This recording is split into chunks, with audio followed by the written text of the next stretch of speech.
கல்லு மேல செதுக்கு வச்ச கவிதை இந்த நேசம் இப்பிறப்பும் எப்பிறப்பும் தொடரும் இந்த பாசம்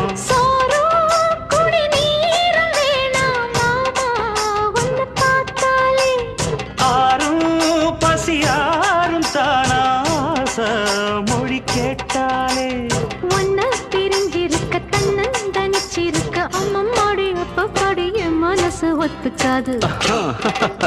செந்தூர பாண்டிக்கு ஒரு சோடி கிளி